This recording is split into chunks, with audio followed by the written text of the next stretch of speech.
Welcome to my channel. ఈరోజు ఏంటంటే మా ఇంట్లో విషయం చెప్పుకుందామని వచ్చానండి. ఏంటంటే నాకు 3 డేస్ నుంచి చాలా ఫీవర్ అండి.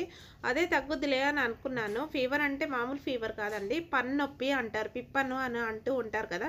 అదైతే చాలా వచ్చిందని నేను తట్టుకోలేక 7:30కి అయితే వెళ్ళానండి. 7:30కి వెళ్తే ఆ పన్ను అనేది ఉడబీకారండి. ఆ ఉడబీకినప్పుడు మాత్రము తాతలు ముత్తాతలు తల్లిదండ్రులు అందరూ గుర్తుకొస్తారండి. తట్టుకోలేనైతే నొప్పి అయితే ఉంటుందండి.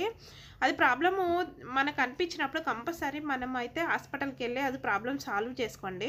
అలా 10 కాగానే 10:30కి ప్రాబ్లం సాల్వ్ అయ్యిందిలే అనుకొని ఇంటికి వచ్చే లోపు మా పెద్ద అబ్బాయికి అయితే ఫుల్ ఫీవర్ అండి.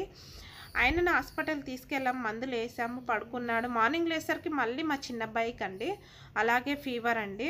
హాస్పిటల్కి అయితే వెళ్తే ఈ వాతావరణం చేంజ్ వల్ల అలానే వస్తూ ఉంటాయి, చిన్నపిల్లలను చాలా జాగ్రత్తగా చూసుకోవాలి అని అన్నారండి. గోరువెచ్చని వాటరు, గోరువెచ్చటితోటి స్నానము, వేడివేడిగా అన్నము. స్కూల్కి వెళ్తే మాత్రం మాస్క్ పెట్టి కంపల్సరీ తోలియాలండి. మాస్క్ లేనిది మాత్రం అస్సలు తోలియద్దు.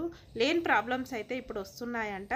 ఆ ప్రాబ్లమ్స్లల్లో మనము బయటపడాలి అని అంటే మనంతలో మనమే అండి. ఓకేనా అండి? గోరువెచ్చని వాటర్ ఫిల్ చేసి పెట్టాలండి. గోరువెచ్చని వాటర్ ఫిల్ చేసి పెట్టి స్కూల్కి అయితే తోలియండి. క్యాప్స్ పెట్టి అయినా తోలియండి. ఓకేనా అండి? బాయ్ అండి. తప్పుగా మాట్లాడితే క్షమించండి. మళ్ళీ ఇంకో విషయం అండి, నన్ను సబ్స్క్రైబ్ చేసుకున్న ప్రతి ఒక్కరికి నా హృదయపూర్వక ధన్యవాదాలండి. ఓకే అండి, బాయ్ అండి. మంచి మంచి వీడియోస్ ఇంకూ పెడతానే ఉంటా. బాయ్.